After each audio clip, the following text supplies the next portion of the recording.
question that you think would be something we can help you with, please, by all means, we can go ahead. Hi, Robin. Lovely to see you here.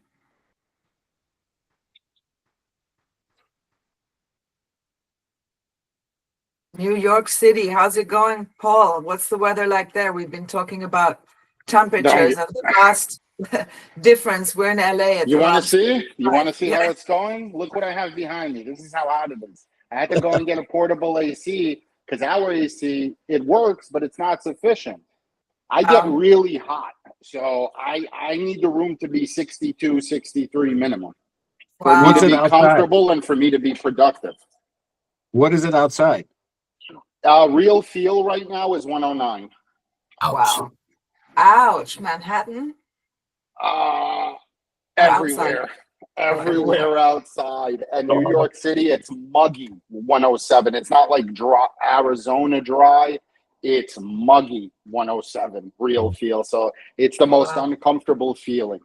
Oh, it is. I was just saying, I lived in Dubai back in the early 80s, and it's not just a brutal heat, but it was like 90% humidity, something like that, which just made it suffocating. You know, you'd come out of the air-conditioned building, you'd step out and it would hit you like, oh my God, I can't breathe. It's so humid. And if you had glasses on, they'd steam up, you know, from the air condition to the heat and moisture. All right. Let's give it a couple. And go totally to the opposite spectrum, which is Minnesota in February.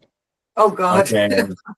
You step out, and as soon as you breathe in, your hair, the nose hair, starts freezing. You know. Hi, Travis. Chicago is the same thing. Chicago's the same, and we've got Travis, who's from Chicago. So welcome, Travis. All right.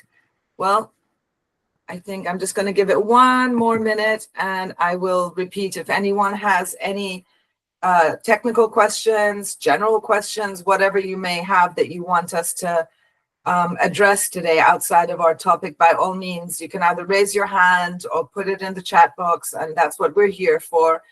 We usually pick some topic that's relevant or that we think is a pertinent topic for everyone. But beyond that, these are workshops, meaning we're here to answer any questions you may have. So don't feel like you're obliged to stick to the topic. If there's something outside of the topic that's a question, by all means, we're here to answer those as well. So, all right. Well, I think we can get started. It's 9:05, so if people join later, that's okay. We can get the topic going. So this week we decided to start off with, we have a new feature in the GNet Connect portal.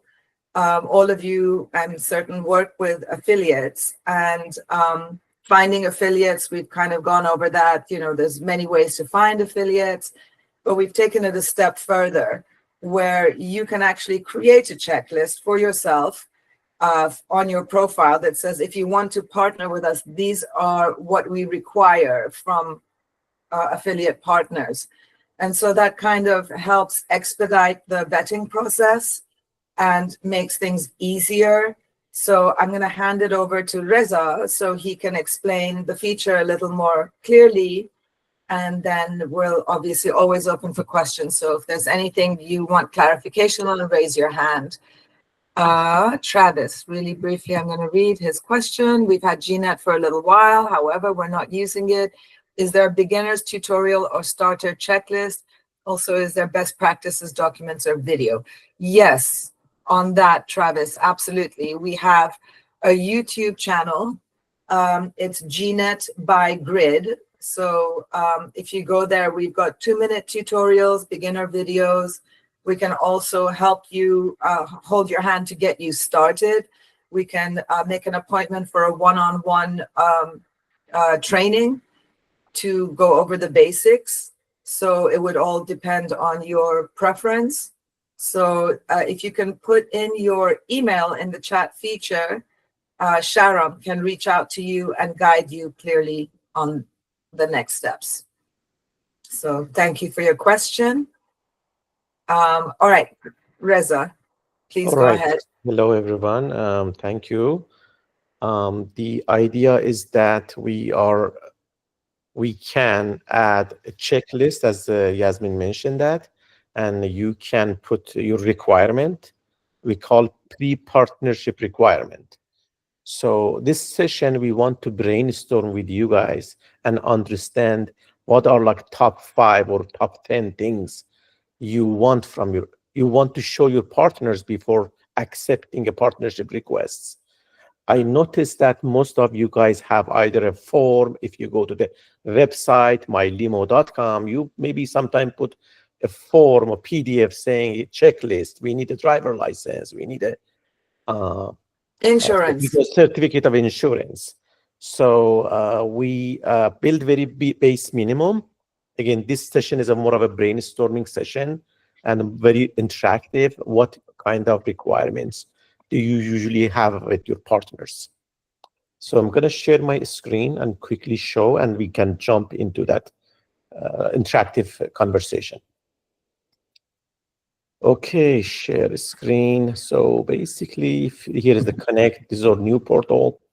If you come to dashboard, great. So when we come to the dashboard, we have a section for partners. You can look at my partners. You can message partners. But in my partners section, right, you have your existing partners. Also, this is similar to what we have in old dashboard, but yeah, like we have 4 tabs: your existing partners, your sent invitation, your received invitation. We added this section called partnership requirements. Here is that you can define your checklist. Let me remove my current requirements. So meaning that now you can add, hey, my first checklist, I need, for example, certificate of insurance, proof of certificate of insurance, something like that. Don't want to misspell.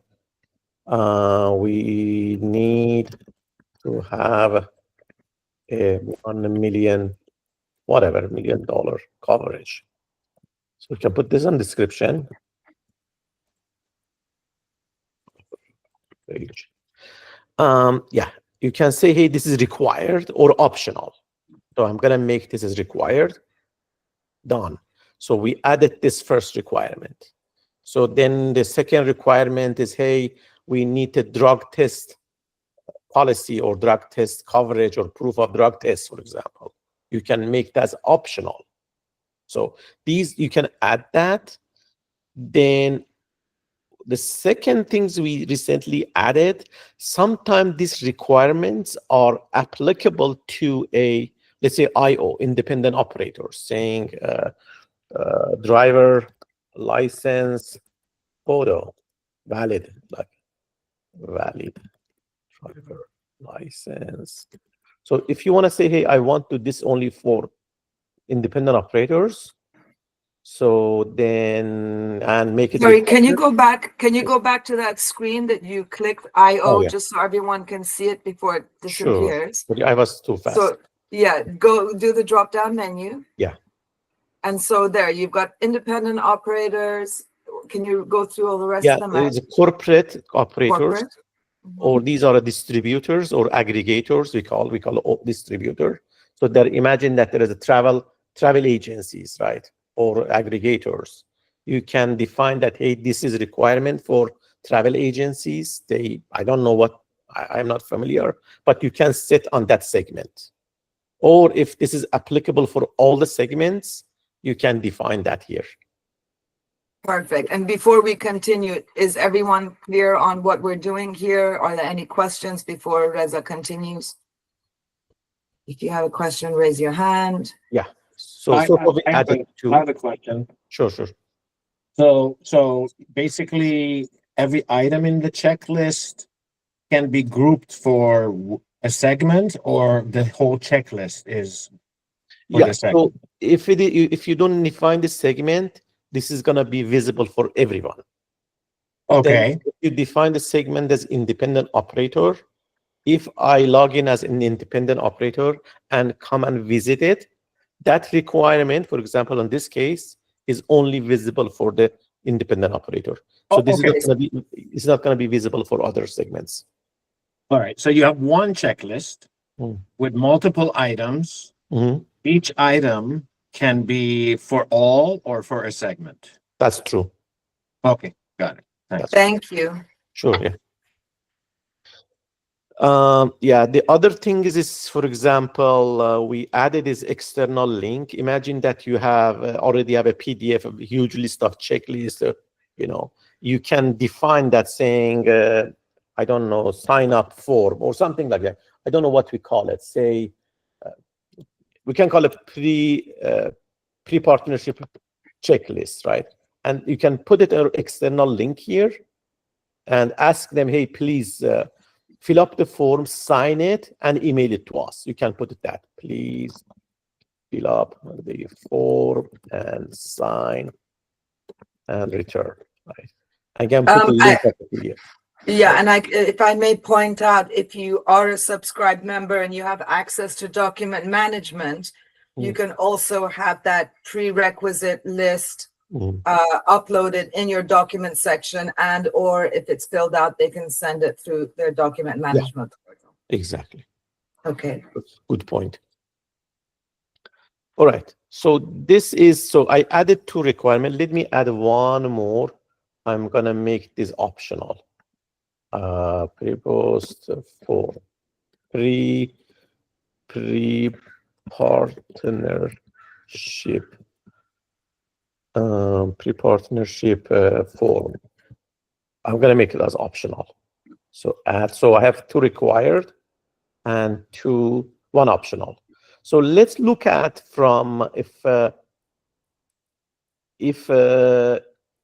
visited this page, I want to like send a partnership request. I want to see how it's going to look like. Okay. Since I logged in as this company, I'm going to look at RMA because I remember RMA did RMA demo search. So I'm searching RMA because we did with Andrew Tai.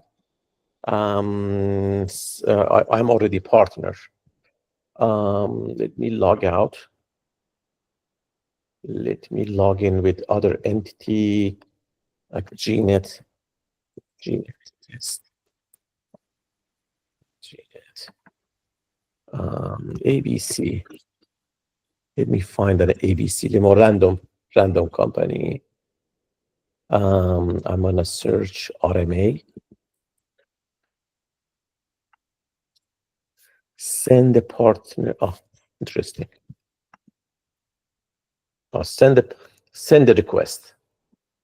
So now you're showing an example of an operator that wants to become partners with RNA and is looking on the GNet Connect portal to find RMA and see what the requirements are to become an affiliate partner. Okay. Yes, exactly. So basically, I am a company in, let's say, Boise, Idaho, or Tokyo, and I want to find RMA. I want to send it.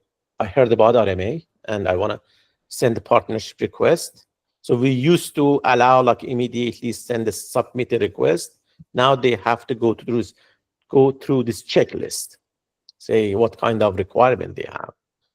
So coverage, drug test policy, live code, pricing information, safety and maintenance record, fleet size requirement. So they can add all these things. So this. So can you give an example? Click one and go through what you would do if you're now trying to follow through on this request. Yeah, if I check here, so what it does, it's gonna look at the documents because I claim that I have airport permit. Okay. Apparently, it looks like I don't have it, right? So what it does, it background checks that. Currently, we don't enforce it. So what it does check. So there's no, basically this client doesn't, because this is random client I logged in. Mm-hmm. But if imagine that the client doesn't have the document, it informs that, hey, you don't have it, but they probably go ahead and upload those documents. Does it give you the opportunity to upload right there from the portal? They do. Let me log out from it. This was a bad example. Let me log out from here. Let me try Mesa Limo one. Mesa Limo search. I'm impersonating the clients. Give me a second. Now I act as a one valid operator. Let me go to search again. I'm going to search RMA. Search RMA. Great. Refresh. Send a partnership request. Let's see.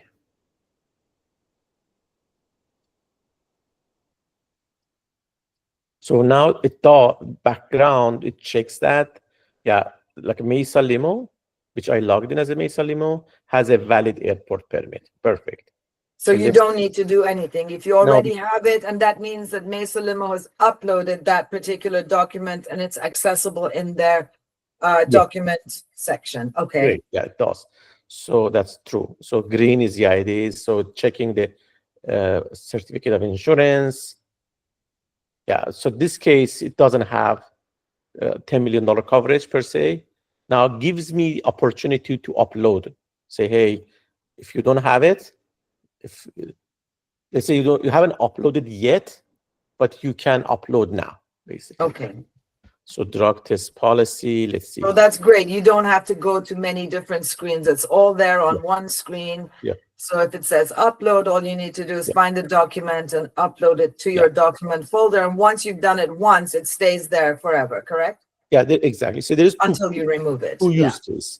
So for example, this example, Mesa has it, but it doesn't have a $1 million coverage or expired. But in this case, it couldn't find any evidence that we have document. Now, in both cases, you can be able to upload it, in document. Perfect. Does anyone have any questions thus far, or is that clear? Is there going to be any oversight as to what people put in there? So like if someone wanted to put like must pay us within 24 hours or we will not pay, you know, or like, do y'all expect those types of things to happen that maybe like outside of the scope?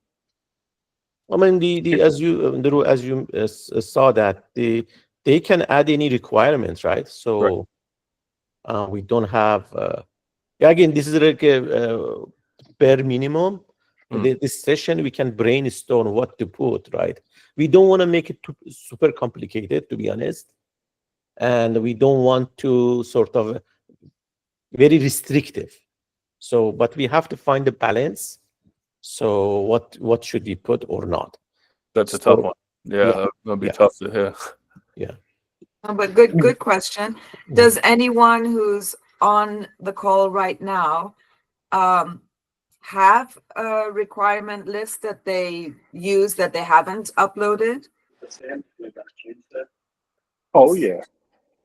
So Paul, you want to elaborate? It really with Legends and myself, it depends on what type of affiliate you are and exactly what I'm going to be using you for. Not every affiliate, everybody's respective capacity position is built exactly the same. There's some affiliates I use for top VIPs. There's some affiliates I use for budget friendly, family travelers, I'm going to just speak on the very VIP affiliates. I make them sign an NDA, an affiliate agreement. Those are two absolute requirements. As much as there's some affiliates I know for 10, 15 years. All of that is great, said and done. When there's business and money involved, in the world of business, there are no friends. You have to protect yourself and your company, as well as your clients, as well as your friend on the other end who's helping you provide the service. Mine's is very standard. I don't use any secret language. Literally, I've had attorneys read it and say, this is as simple as it gets. This is more simpler than your standard rental agreement, Another thing I like to do is I want to know what your extra service charges are. What I mean by that, do you have any STC, VAT charges if you're in Europe? Do you charge anything for early AM, late night pickups? Every market is different. In New York City, I don't charge anything for early AM, late night fees because nobody ever sleeps in this damn city. Other places, absolutely. Anything past 8 p.m., they're going to charge me a $25 fee. I'd like to know about that ahead of time, just on my end, just so we can restructure our pricing, so on and so forth.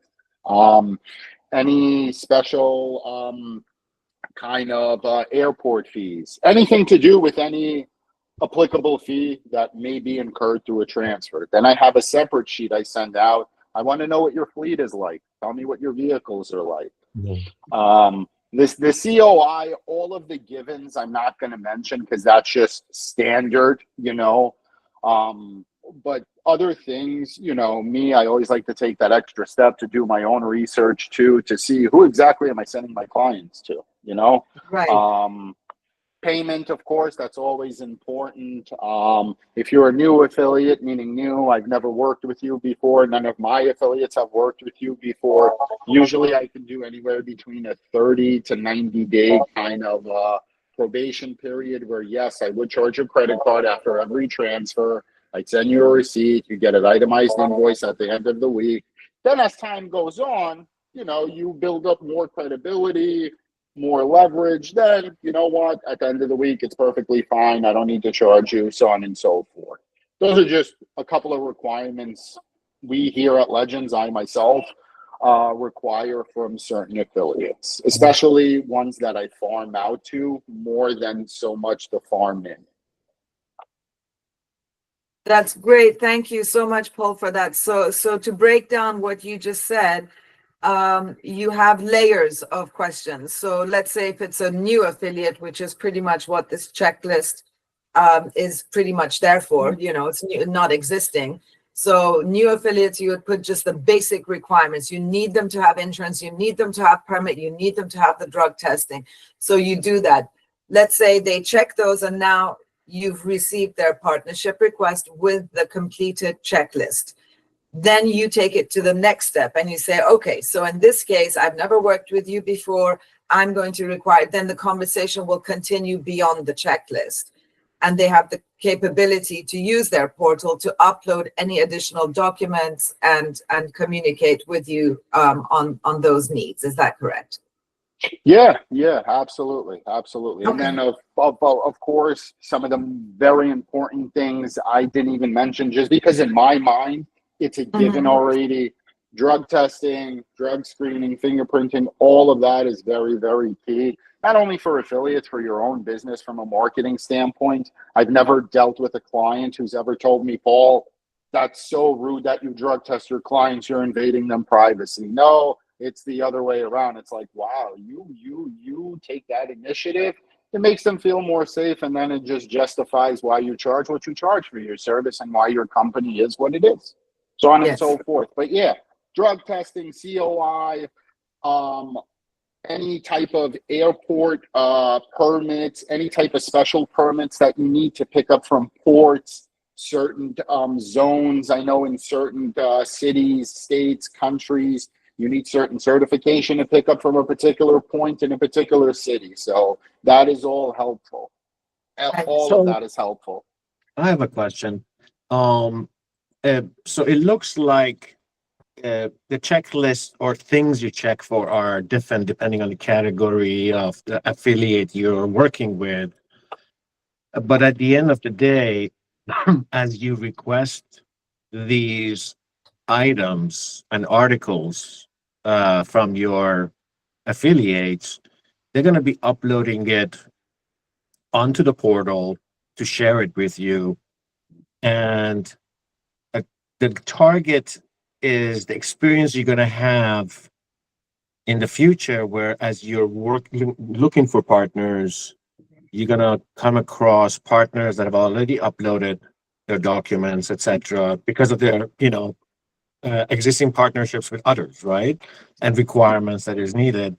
So now you can now start qualifying companies based on the documents they've uploaded already and their profile. It helps, right? I'm just making sure that we're not assuming anything. Seeing documents already up there with a company that you don't know yet, but you can see that their insurance is this much. They do have 3 of the airport permits within the area that you work with, blah, blah, blah, blah, blah. All those things before you even call them. And that's supposed to help, right? Yeah, I think it would make them a more viable candidate to become an affiliate with you if they've done their due diligence, you know. So another thing, let's just change this around. So let's say Legends receives 3 affiliate partnership requests. And I'm guessing part of your due diligence is you go and you look at their profile. If their profile hasn't been filled out, if they have no pictures, if they have no testimonials, if they have no documents, you're not going to take them as seriously as someone who's taken the time to fill in their information. And also, in the long run, it's a huge time saver for everyone involved once someone's invested the time to fill out their profile. So everything that, you know, it's redundancy. Like, how many times are you going to go and find a document, scan it, and email it? You know, if you've already done that, then you're saving yourself time and you're giving a better picture of who you are as a company to anyone who you might be wanting to partner up with. So again, the Connect portal ends up being a great marketing tool. You know, if you're there, if you've got all your information up, if you've, you know, uploaded your documents and taken the time to fill in the information, you become a much more attractive affiliate partner option for someone who is looking. Is that correct?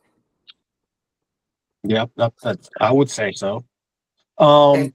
It would be interesting to know how many of our members have received new partnerships that comes with new business, not just, you know, hey, I want to be your friend, be my friend, accept my partnership. And then some people go down and they start showing you they've got 700 partners on GNet, you know, but no business coming through. I'm just, you know, being funny about it. But how many of our members actually have gotten business from new affiliates? Has GNet been a source of new business with partners or not? And that's you know, we would like to, I mean, if we could throw a poll out there, ask it this, because the idea is to be able to do that. To increase your visibility so you can get new partners, new business, new channels of incoming, and new channels of outgoing for the ones who are large enough that they need new affiliates in new markets. The idea was, how much of it has been new business for everyone? Like, Paul, have you gotten any new partners on GNet that send business to you because they found you on GNet yet? 100%. Absolutely. Okay. Absolutely. Absolutely. And partners have gotten work from me because they're on GNet. You know, Got it. it's literally, it's such, me personally, and I know I have a lot more work to do to our internal GConnect profile, but GNet to me is my number 2, at times my number 1 tool throughout my day, doing what I do for Legends in my respective capacity. It just makes my life so much easier, allows me to work on so many other projects, so many other things with so many affiliates. I can't stress it enough that it's such a multi-layer tool that if you use it properly and the way you want it, but you got to dedicate time to it. It's not just, hey, I'm on GNet and let me, you know, where's the business? It doesn't work that way. It's just amazing. Honestly, it's amazing.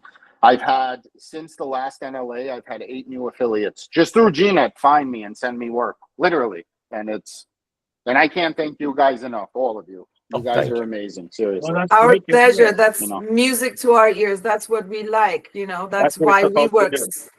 Yeah, That's what we it's work. supposed to do. So I have Now- one question to ask, maybe Paula or Paul or anyone, which comes to requirement for IOs. Do you have specific requirements for independent operators, or you don't segregate, or you don't care it is IO or CO? Paula or Legends Paul or personally. anyone.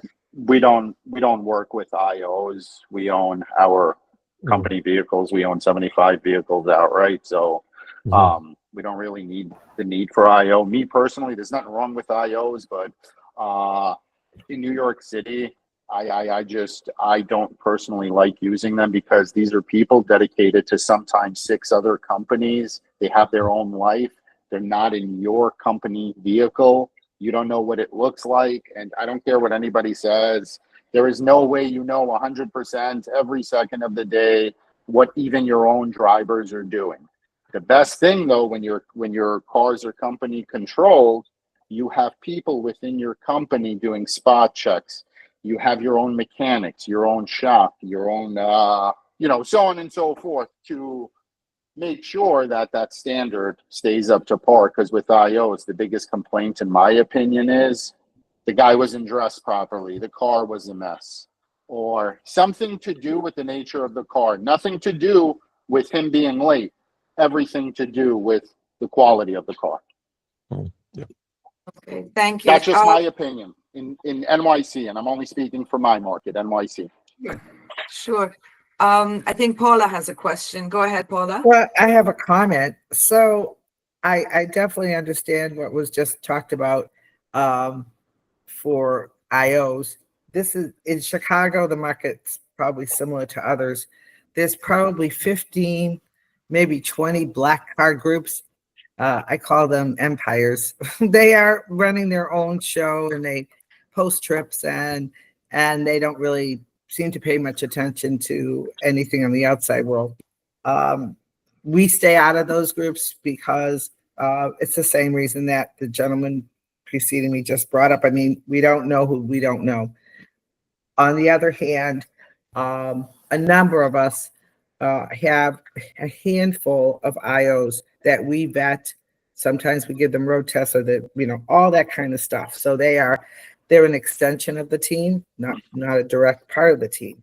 But we used to have 20 of them. We're down to 4.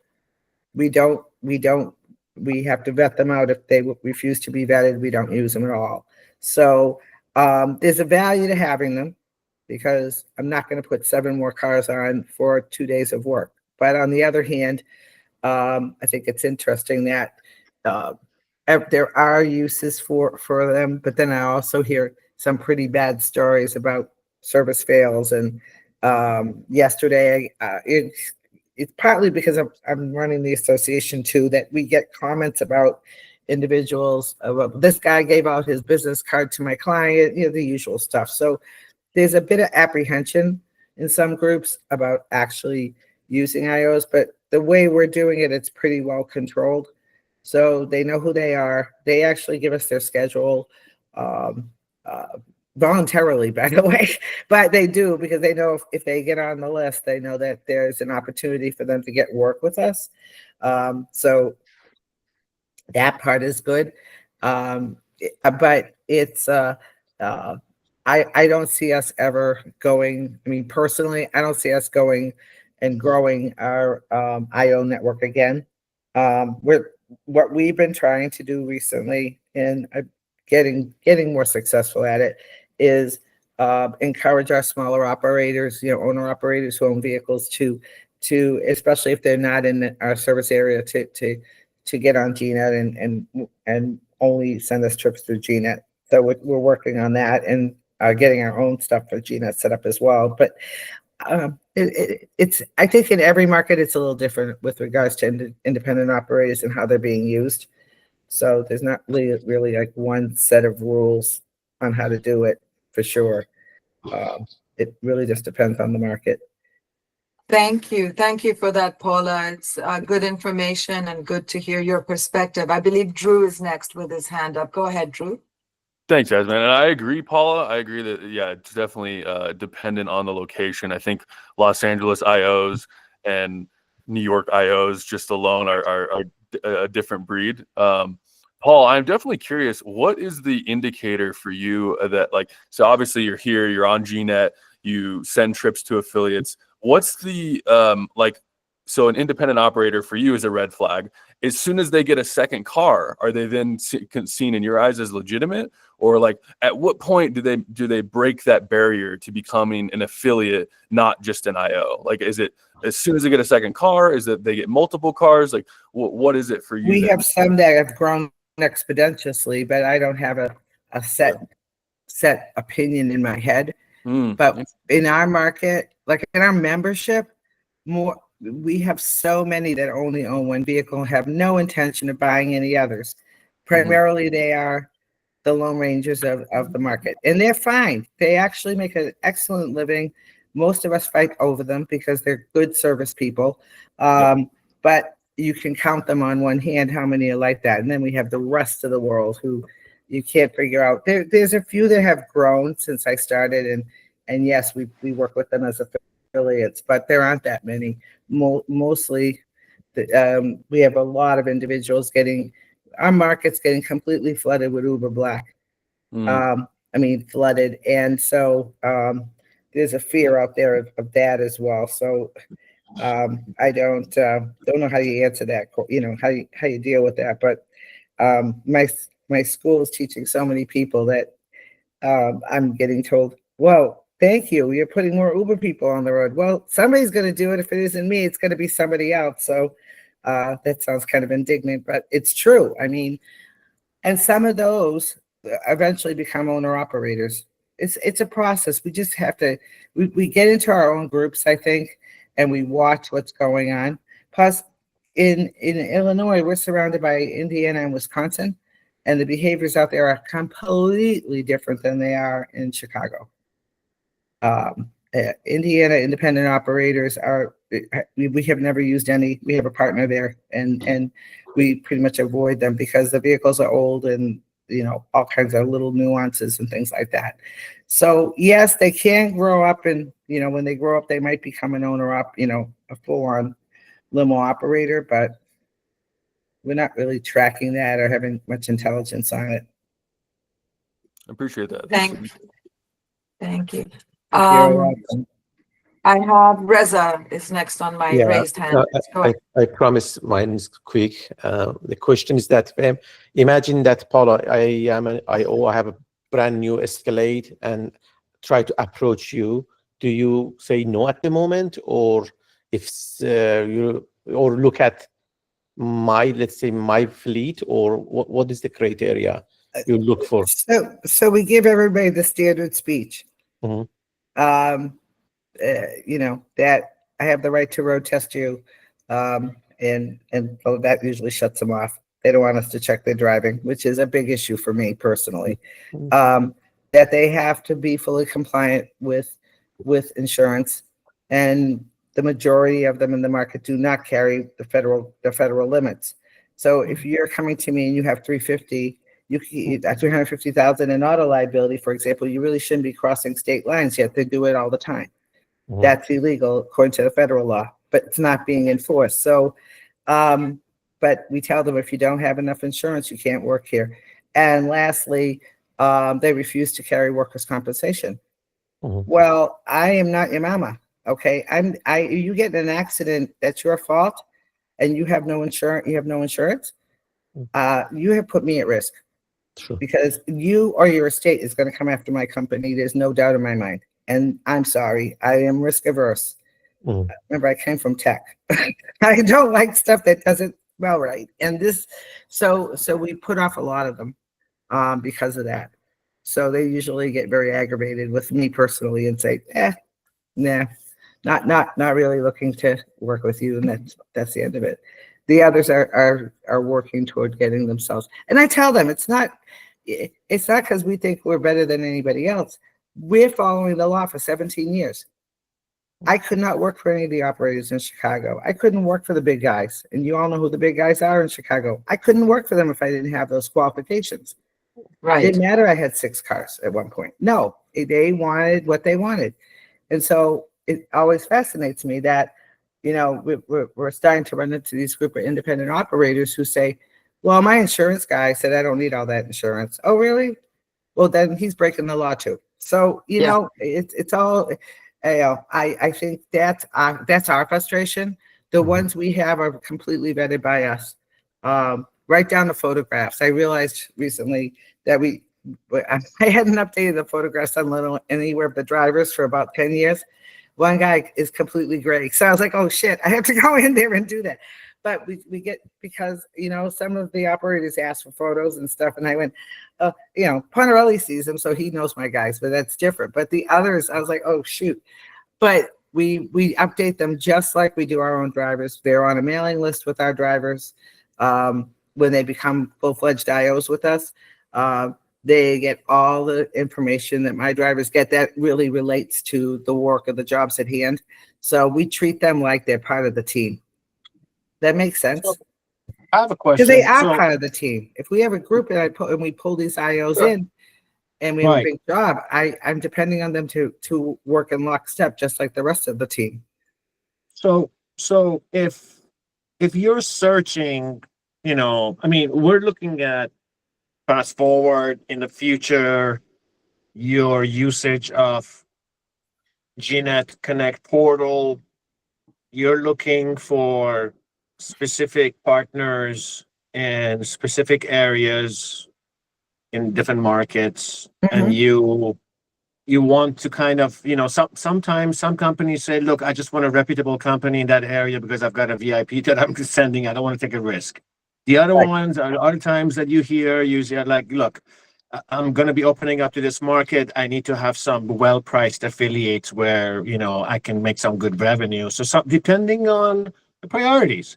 So you're searching in an area outside of your market, and you want to look for small operators. Okay. And the idea is that you should be able to look for small operators that have the proper permits, they have the right amount of insurance, and those things are all going to be uploaded. I mean, our whole idea is that you want to do business on GNet, and you want to do business and within your ecosystem and be trusted, then upload your stuff and make sure you're up to par. Yep. Nobody's going to police you. It's just, for example, Paul at Legends is going to look at your, insurance limit, Right. and he's going to decide, right? So, We even have in Chicago, just the Chicago area, if they claim to have a Chicago license, we have a public portal. So we can look up their license, make sure they have no violations or suspensions, make sure they have a valid chauffeur license, all of that. And the city keeps it up. It's a daily update. That's good. We can go in there at any time. So they know we can check and see, oh yeah, you say you have this car license with the city, but your license is suspended, blah, blah, blah. So yeah, so that's a big help, to be honest. Outside the market, obviously we don't have that. But it does help us to get a handle on who's doing what. But is this a service that you're talking about specific to bigger cities in US only? the one that we have here is exclusive to Chicago. I don't know what the other markets do, particularly if they make it public knowledge. But in Chicago, we have the city of Chicago runs a data portal. It has the ride share drivers on it, I believe. Well, maybe not the ride share. It might or might not. I can't remember. It has the That's Uber interesting. Black. It has the Uber Black ones, limo, taxi, all of our petty bike operators, everything. So if you had to go out and look up somebody, let's say we got cut off by a petty bike because they're crazy people, we can go out and look up the plates and do everything we need to do. Okay. Yeah. Is that a member? And I know Paul's had his hand up, so we'll go to Paul in just a second. But my question is this portal accessible via membership, or No, is it's public. It's public. Okay. Yeah. good. So maybe Yeah. integration would be a good idea at Yeah. some point, integrate to different market. But this needs to be like, Yeah, hopefully. if you need to check on somebody, here's the link. You go out and fish on your own. Got it.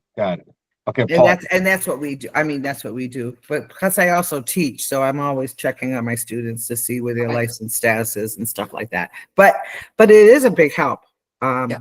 to know. Absolutely. Yeah. Yeah. That sounds like a very valuable resource.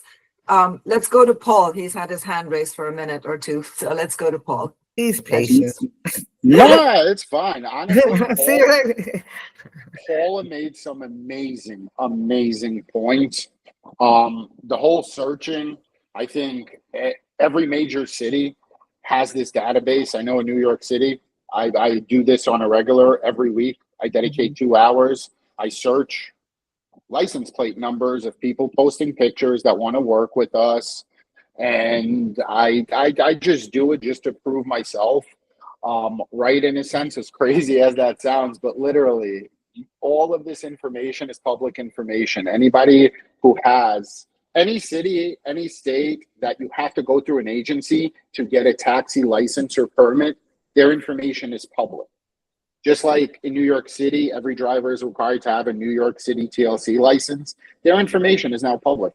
You can look up any one of my drivers and you can see all of the information, what base they belong to, what the insurance is, all of this good stuff. So that's an extra layer. That amazing point by Paul on that. And just going back to the IOs, yeah, it's just it really depends on the market. It really depends on the market. If there's a way GNet can somehow do like a matchmaking kind of feature with a little bit of integration of AI, where let's say I type in need company in Florida. Company must have $1 million policy, 20 vehicles, so on and so forth. And then GNet Connect will give me a list of all the companies based on what I asked for that meet those requirements without me having to search each one on GNet Connect now and looking at all of their documents and vetting them that way, you know. Just throwing it out not there. gonna sleep for a whole week. I love you, Paul. You're giving me a new job. Listen, you guys come out with great tools, and I guess certain people just sit there and like, what else can we do? How else can this be made better? What else can we add to it, you know? But no, or are we becoming private detectives or whatever, you know? Sometimes I feel like we are. But it's a matter of security, so we have to do it. So yours actually shows the insurance company they belong to? Yeah. So okay, yep. We don't see that. Yeah. Yep. Yeah. So in New York City, every TLC driver has to pretty much with their vehicle have a certain sticker on their car of what base they belong to. That base, we have that too. Yeah. Automatically will tell me what insurance carrier. So when a chauffeur, any driver comes in and says, hey, I have a brand new Escalade, great. You know, I don't work for any base. I'm like, hold on. I literally go to the side of their car, I look at their sticker, I go on my phone, I scan it with my phone, and I'm like, so whose base is this? And their jaw, sometimes they start stuttering, and I'm like, okay, have a nice day. I don't, you know, listen, there's nothing wrong with IOs. They're needed in our industry. It's just, again, me personally in my market, my experience is just knowing everything. It's not a pleasant one. We don't have a need for them. If we do, just like Paula said, they have to be vetted so strictly and so closely. Where a great point she brought up was they don't want to do the driving test. Do you know how many chauffeurs I asked them, hey, can we have a lytics camera installed in your car? And they're like, that's an invasion of my privacy. Like, clearly you have no clue what industry you're working in if you think a lytics camera is an invasion of your privacy, and that's where that conversation ends. But yeah, that's just a point, and the matchmaking thing I wanted to throw out there. I think that would be something for that. The future. Thank you for giving us a whole new project to work on and think about. Oh my God, no. You needed another one, like you need a hole in the head. But yeah, we have a comment from Drew regarding the IOs. He says, full circle back to this new feature. It'll be great when IOs can have their insurance coverage posted on GNet. Yes, that's a very good point. And yes, if you're an independent operator and you're a GNet member, you absolutely can upload your insurance and again, create a profile that does half of, well, not half, but some of the vetting for potential big companies that want to use you. So I think that's, does Reza, do you, or Yeah. Amir, do you guys want to elaborate on that? Because that gives them a chance, an opportunity to present themselves in their most professional. And then my question is, that independent operator, are there standards for Uber Black, or do they go through any of the background checking, whatever? Or I'm not very clear on that, because then, you know, if an IO Yeah. is viable, if Uber- they're going to take the job from the industry by, you know, using Uber Black because they have less stringent, you know, it's an important thing for people to know and understand. So Uber Black and Lyft Black typically have, I mean, if you're already on their platforms, you've already been vetted through whatever their process is, including with the background check that they do. When Mhm. they decide they want to go into the next class of service like Uber Black, in our market, they have to be licensed with Chicago. So they have to have a chauffeur license, a business license, all the same criteria as a regular business owner. And then So- Uber puts them on their platform as a black car driver. Got it. So if they have those basic requirements and they're a GNet member and they've uploaded those documents onto their GNet Connect portal, would they have a better chance at earning your business? No, because we don't, when they are just well, they might for some people, but not necessarily for me personally, because Okay. there are a number of people who have, that are on Uber Black and they're our former students, and their whole motivation is to acquire, we'll use the word acquire, I hate the word steal, acquire clients through working Uber. So that has already raised a level of distrust with us. And yeah, I mean, if you know, but some of them, quite candidly, are full-fledged limo drivers and limo owner operators with one car, but they put the app on their phone. And this is particularly true during COVID, when there was hardly any work, and some of them would go on duty on Uber or Lyft Black because we had difficulty feeding them during COVID, so they had to. Right. Yeah, so there are some that put it on. They have it as a secondary. I guess that's the best way. A secondary, and Curb is the same way. I think in Chicago they've got. I haven't talked to them in a while, but I think they had like 300 black car operators on Curb as well. So we don't look down on that stuff because we know if they're working independent, they've got to go after whatever they go after. Right. But our requirements to work with us are the same. They don't change. Did I answer your question? Yes. Okay. Reza, you want to elaborate on the topic? No, I I think yeah, Amir, go ahead.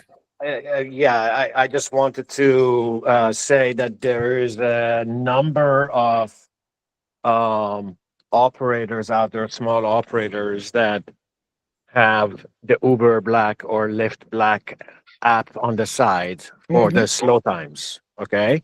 Absolutely.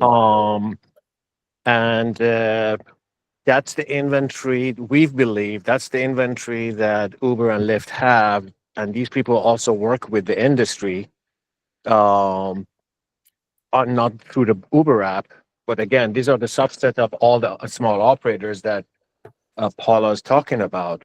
Yeah. They need to be visible to our industry. They need to be as visible to us as they are to the Uber app and to the Lyft app. And that's why there is apps like Transpo app right now, like what Drew has. And there's other small operator apps that we've been wanting everyone to start looking into and asking their small operators to use them. That's why Transpo app is out there. What is it going to do? It's going to make your small operator be visible to you as much as they are visible to the Uber app and to the Lyft app when they're available. But guess what? If they're get a call from your office at the same time that their Uber app starts ringing, I bet you anything, in most markets, they're gonna not take the Uber app and they're gonna take the phone call because they make more money. Yeah. So why shouldn't they be visible to our industry here? And because they work with us. I mean, these are the guys that work with the industry, right? So the idea is make them visible, make them available, make them accessible and transparent that they're there. At least the good ones that you guys decide you want to work with. So let's say out of every 10 Uber Black or Lyft Black drivers, maybe only 5 of them qualify to work with this industry, and you guys add them to the network and you use them. And not as Uber and not as Lyft, but with your own communication method through Transpo app, for example, right? Sorry. Paul has raised his hand. Yeah, just a quick point on the Uber Black. So yeah, and just like the majority of these guys, that's a great point too. That smaller operators will turn to Uber Black just to make ends meet and stuff. The problem is Uber doesn't create a healthy environment within our industry. Uber could care less about Chicago Coachworks, about Drew's app, and things like that. It's really hurting our industry because it's also creating a bad perception for companies like operators that are part of GNet, that are part of the NLA. That also creates a price gap as well. And it's very unfair. I know in the bigger markets, like Uber Black is killing us in New York City. It's Chicago too. It's a fight every day. And these guys, I really hate to say it, some of them, I call them pizza delivery drivers because that's exactly how they drive. That's exactly how they operate. And they have Teslas. The big thing in New York City now, if you have a Tesla, because there's a freeze right now on TLC licenses. But if you have a Tesla, because it's, electric, all of that good stuff, you can bypass it and get your TLC. However, all you have to do is just do the 4-hour class, answer some multiple choice questions. But how does that qualify you as a professional chauffeur to work for a professional company? So that's just my take on it.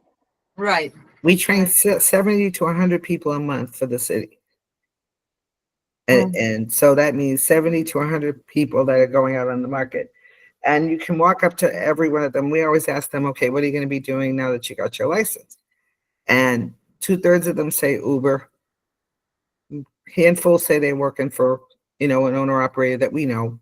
And then the rest say, I'm going to start my own company. So we have a whole bunch of, and then they, so I see the whole thing. And sometimes I almost think, am I making it worse because I'm teaching these people? But on the other hand, somebody's going to do it. So it is a business. So I have to remember as a business owner that I wear a lot of hats. But what's interesting is that our drivers, our chauffeur, our trained chauffeurs can spot an Uber Black driver a mile away. They absolutely can. Just the way they drive into the airport, they'll look over, they can see the screen, they get out of their car and they're wearing sandals and jeans, which actually the airport complains about all the time, that they're not dressed right. Not all of them, but a number of them. And so, does that, but to the average person, they don't care how they're dressed. They just say, well, that's right. Get me there. Get me there. Yeah. I mean, that's so, but they're still licensing everybody that comes through the door. So, Right. yeah. Well, I think we're almost out of time, but I see Drew has his hand raised. So let's do last question from Drew, or input, whatever. Go ahead, Drew. Sort of kind of input, but yeah, I've mentioned this, I think, to Reza and Amir, but for the longest time, I've wanted to have some sort of streamlined terminology, and it directly goes with what you're saying, Paul and Paula, for originally was trying to think of it called tiers. A tier 1 operator means that they're wearing a suit and that, the highest level of chauffeur luxury. And maybe a tier 2 operator is they wear a vest, and a tier 3 operators, they wear shorts. So I feel like it maybe should be an open discussion where we kind of have an industry standard, or a class A operator, a class B operator, class C, and that then they could be labeled on GNet. To where, and I know it's tough because there's areas like Napa where or I'm here in Utah, and it's very normal for dark jeans and a vest. So, and it's very rare to see a suit here. So maybe you can have that problem in even Saudi Arabia, where they're not going to, they're dressing with lightweight clothing because it's hot. So, that's a funky one. Yeah. So I still think that maybe we should have some sort of maybe US based thing where it's like, hey, in the US, if they're labeled in GNet as a class A attire or something, I don't know. Maybe it's just something that, it could be worked on with a group of people, a group of operators. We actually just send the photos to the affiliates. I love that. Yeah. Thank you, Drew. That's it. Thank you. That's a very, All right, very guys. So interesting. yeah, we're at 10 o'clock. So respecting everyone's schedules and times, I'm going to start closing the meeting. But before we go, is there anyone who has any final thoughts, questions, needs? If not, we look forward to seeing you at our next session. We hope these workshops create an opportunity for excellent dialogue, great ideas, and a better understanding of what we do at GNet and how our portal ultimately, not to be redundant, is there to help save you money. Do less work, make more money. That's our goal. And we're all ears, and we're here to make your lives easier. So thank you, everyone, for taking the time to join us. And we look forward to seeing you next time. Have a good day. Bye. Everybody Thank have a good you. day. You guys are great. Bye-bye. Thank you. Thank you. Bye-bye.